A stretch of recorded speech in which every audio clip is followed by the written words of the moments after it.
The final score, Wrexham 3, Gateshead 1. And apologies, firstly, for this podcast going out late and a quib and terminal. Unfortunately, circumstances meant I've been a couple of days behind on my workflow, so I am sorry about that. But anyway, this is a podcast I needed to make because it was a fascinating game, and a game which provoked a quite extreme reaction as well, which I wanted to address. We do also address it in Dragonheart on Friday night as well. Of course, that's on Calon from 7, and then also is on podcast from 8.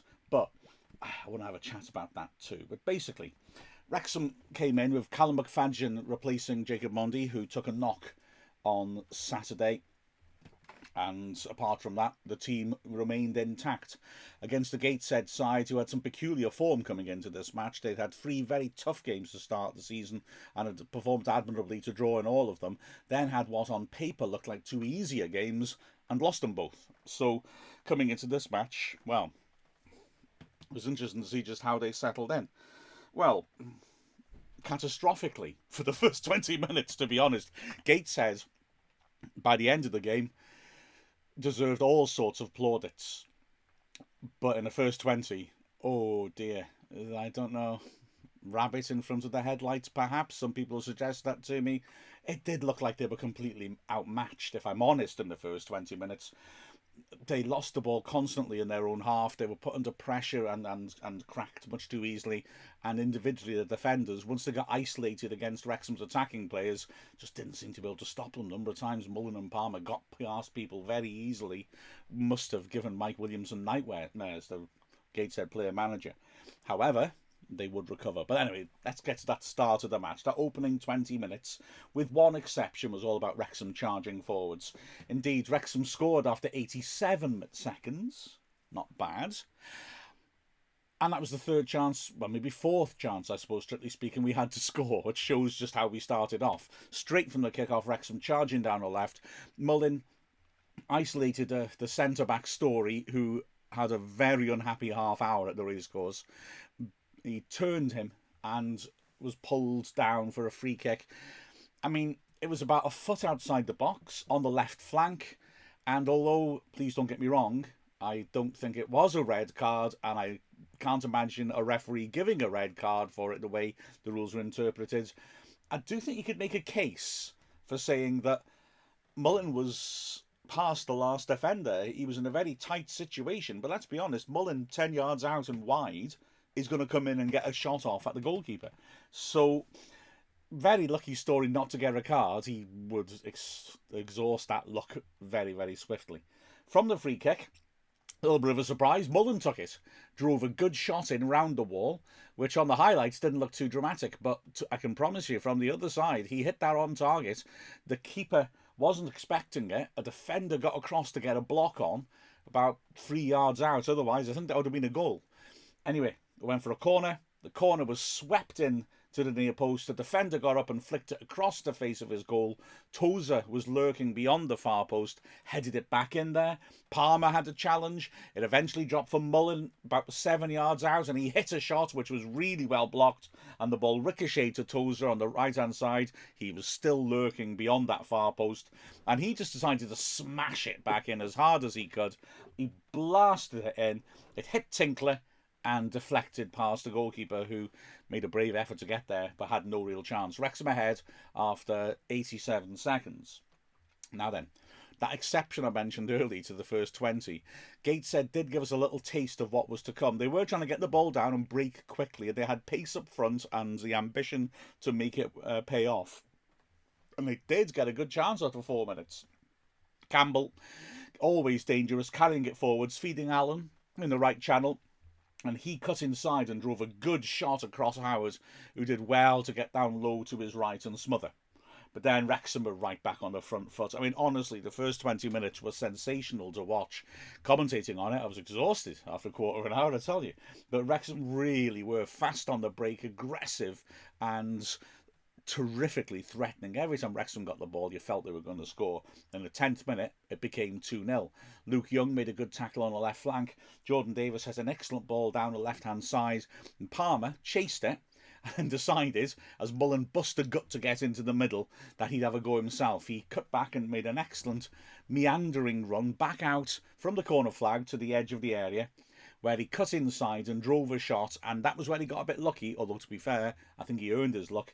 It looks to me like it took a double deflection. It hit Forbes, and then ricocheted and hit Bailey on the hand, and then went past the keeper.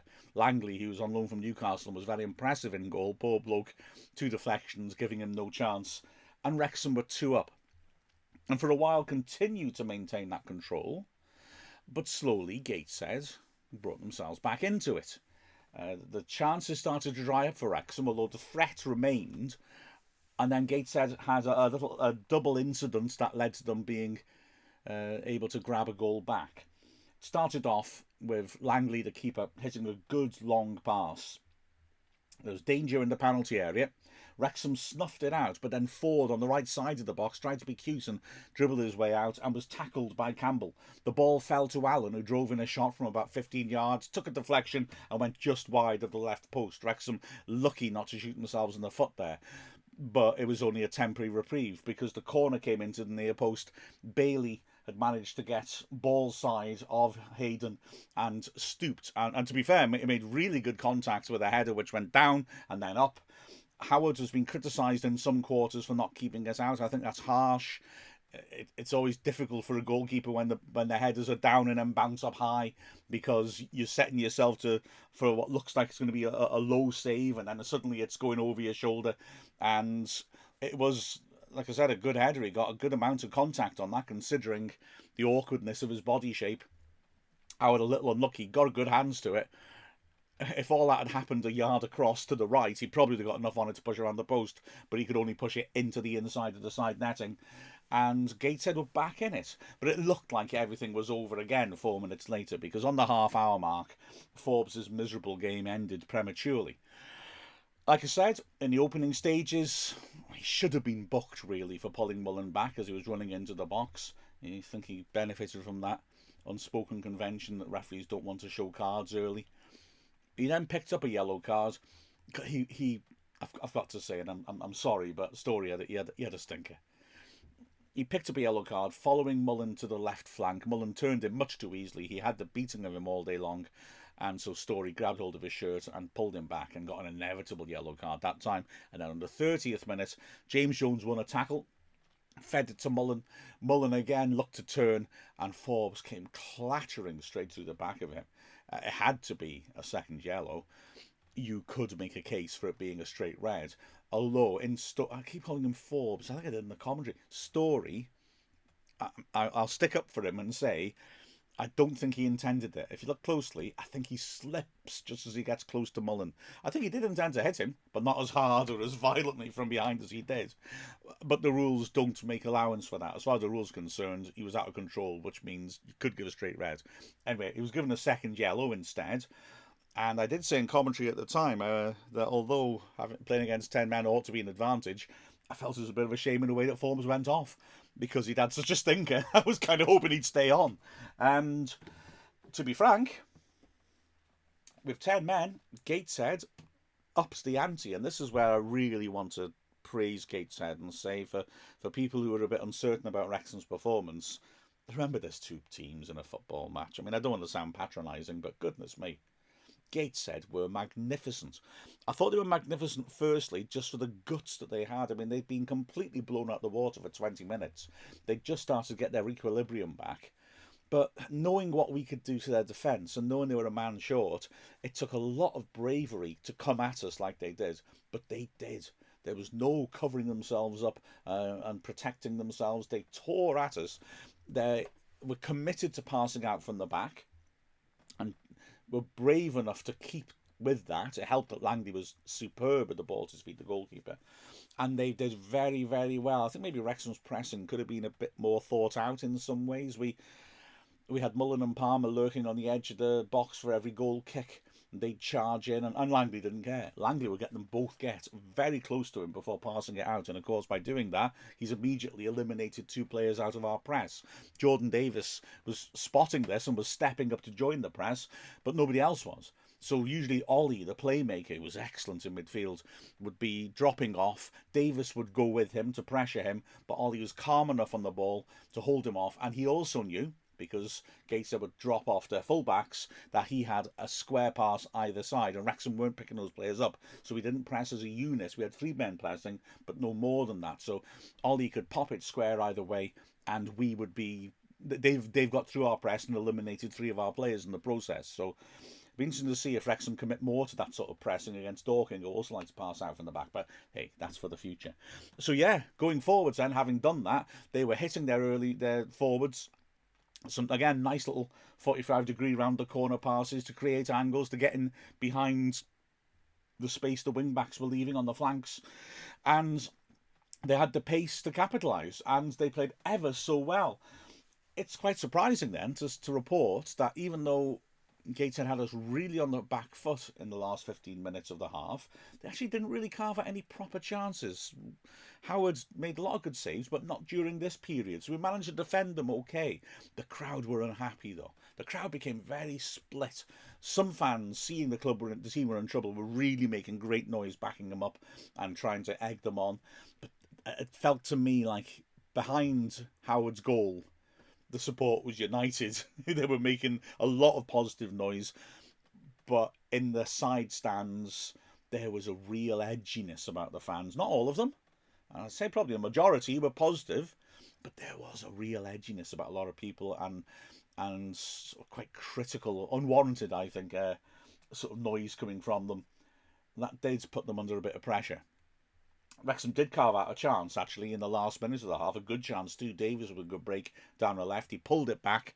Mullen, the ball a bit stuck between his feet, managed to dig out a shot, which took a deflection, went just wide. But from the corner, they were able to break away Gateshead and make their one real chance with 10 men in the first half. It was a break through the middle for Harris, the centre forward. McFadden did really well to recover and hold him up and force him to the right side of the box. Just as I was praising him in the commentary, as Cleworth came along to help out and we doubled up and it looked like McFadden had put the fire out superbly, Harris managed somehow to make a little trick and break between the two of them, was one-on-one with Howard. He drove it across the goal and put it considerably wide, considering how good the situation was. A real opportunity that for Gateshead. No way, 2 ways about it. Half time, weird to say, I think came at the right time for Wrexham, even though we were winning against 10 men.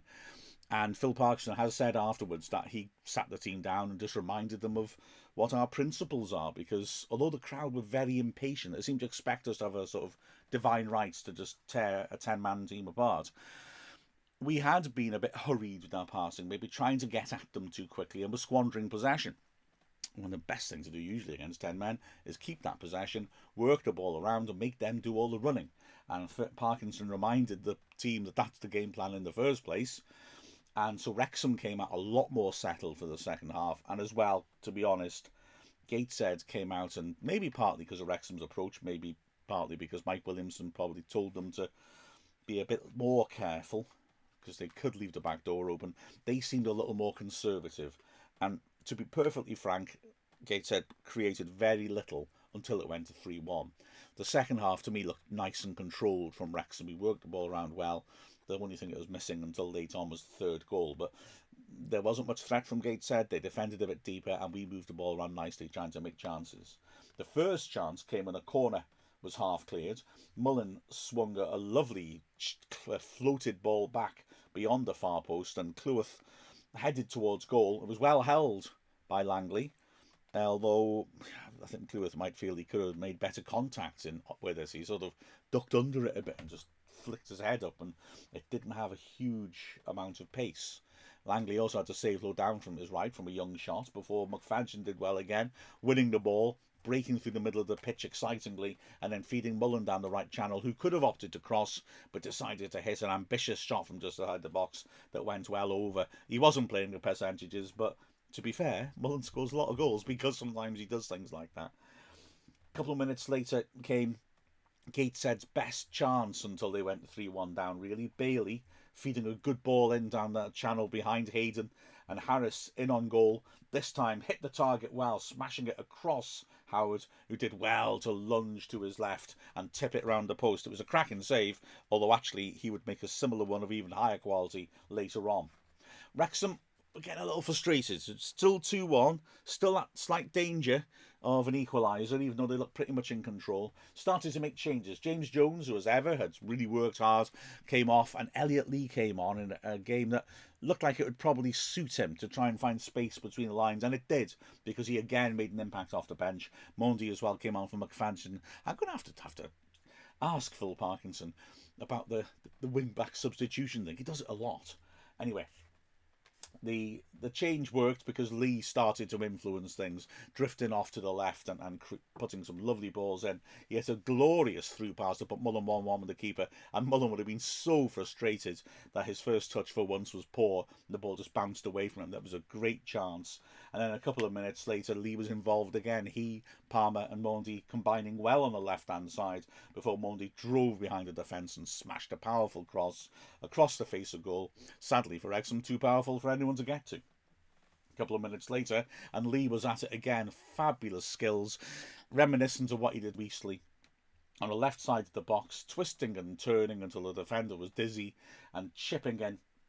A lovely ball to the far post. Ford arrived and should have scored, really, but he headed it against the inside of the post from about 5 yards out. The ball dropped down to Mullen, who lashed it into the net. The flag went up for offside. I must be honest, at the time I thought Mullen looked a long way offside. Having looked again, he wasn't that far offside, actually. I think he probably was just about, but he was a little unlucky. But anyway, the goal didn't stand, and Wrexham had to wait another 5 minutes. But they did get the goal, and indeed Mullen got the goal at last after all his efforts. It was another sloppy moment at the back for Gateshead, to be honest. Tinkler, looking to make a back header, got nowhere near enough contact on it. Mullen, 1-on-1 with the keeper. Lovely finish, certain inevitability about it. Drove into the box. Langley got quite close to him, and then Mullen just slipped it underneath him. And it was 3-1. Wrexham immediately withdrew Palmer, who'd done very well but looked to be tiring, and Sam Dalby came on. And it was still Wrexham who were carving out chances. Lee with a nice little layoff. Mondi driving a pass to the edge of the area, which Mullen dummied beautifully, and Ford picking it up on the right corner of the box, cut inside, carried it in, and then when it looked like he was going to score, hit a shot which maybe wasn't quite fierce enough, going for placement in the bottom right corner, and Langley got down well to save it. A couple of minutes later again, it's Lee involved on the left-hand side, dinking in, far post cross. Mullen rising, but it was a tight angle. He couldn't do any more than head it into the side netting from close range. And the goal kick led to an instant that, if it had gone in, would have lived within a memory for a long time. The only time Gateshead's short goal kicks didn't work. Davis stepping up to press and winning it, and suddenly finding he's charging through the centre with the centre-backs, desperately trying to come back inside, having been involved in the passing build-up to actually stop him. His momentum just took him surging past two defenders and past the goalkeeper, but by this point he'd lost his balance completely. Another challenge came in, and I'm not sure whether it was actually Davis or the defender who got the last touch poking at goalwards, but one of the centre-backs had got onto the line and was able to clear it. If he'd scored that goal, it would have been amazing. He would have just danced through the entire defence, his balance constantly being lost more and more. If he just managed to get a proper contact on that little toe poke, it would have been a heck of a goal. Anyway, that was Wrexham done in terms of threat, and Gateshead will come back a little bit. Now this, I'm sure, conditioned the impatience of the Wrexham fans and the criticism Wrexham fans gave to the performance afterwards, because Howard had to make a couple of good saves. I do want to emphasise, though, it was 3-1. And yeah, we got super sloppy here, but we had a couple of really good chances to make it 4-1. I think I would have put the game into a different context. And although we got sloppy and allowed a couple of chances here, let's be frank, if the first one had gone in, the other ones wouldn't have happened, because we'd have restarted, different game. You know, Gateshead wouldn't have been able to come forwards again. I'm sure we'd have snuffed it out. But anyway, in the final minutes of normal time, Blackett did really well to beat Tozer, who'd snuffed a lot of those breakaways off so well. Drove it across Howard, and this is the save I was referring to earlier. Very similar to the last save that he made to deny Harris, but really terrific. It looked beyond him, and he just managed to stretch enough to get his fingertips. An absolutely top draw save. In the first minute of added time was another opportunity. Harris battling around in the box, creating a loose ball. Ollie hitting a shot which deflected off Cleworth and went over for a corner. And from that corner, although it was cleared, they brought the ball back in and blacked it down the right channel with a tight angle one-on-one with the keeper, smashed a powerful shot. Howard got down well to get a good powerful block on it to put it behind, although in all honesty he had his near post covers, so really you wouldn't expect him to let that one in. So Wrexham won 3-1. I was a little bemused by the negativity from some fans, although other fans are very happy. And it's got to be said, when people have been criticising the performance, a lot of people had turned straight round and were replying on social media by saying, "What are you talking about?" And I'm in the "what are you talking about" camp, with all due respect. We've won 3 in a row. We are 1 point off top. Are we as fluent as we want to be? Probably not quite yet. We were at a short pre-season. We are bedding new players in. And it just seems to me that last season, at the start of the season, we were going through this process and we were stuttering. Now we're getting results. We're scoring goals. Yeah, I think it's fine. I know that maybe people think 10 men are easy to play against. They're not, though, are they? And, Woking and Gateshead showed that with the way that they still managed to be organised with 10 men. So, yeah, I also understand that the way we played in the first 20 minutes when they had a man off, I'm sure people were thinking we're going to score a lot of goals. I have to admit, during commentary, after 20 minutes, when it was 2-0, I was thinking 9-0 is a really trendy score at the moment. We could do that. It really felt like that sort of game. So maybe the sense that Gateshead had the guts to come into it affected people. But I think we've got to keep perspective here. We're doing well, really, really well. And Gateshead were impressive. They had a lot of guts. They showed a lot of heart. They showed a lot of bravery and a lot of quality. And fair play to them. They've turned up and they've put in a smashing performance, but we've still managed to beat them. And we did deserve to beat them. You look at the chances that were created. Me made a lot more, and a couple of Howard's save, including the most difficult one, came when it was very late in the game and they weren't going to come back. So, yeah, let's keep a bit of perspective here. This is a good start of the season. So, with a final score of Gateshead 3. No! Oh, some people felt like it felt that way. But with a final score of Wrexham 3, Gateshead 1, I'm Mark Griffiths from Wrexham AFC.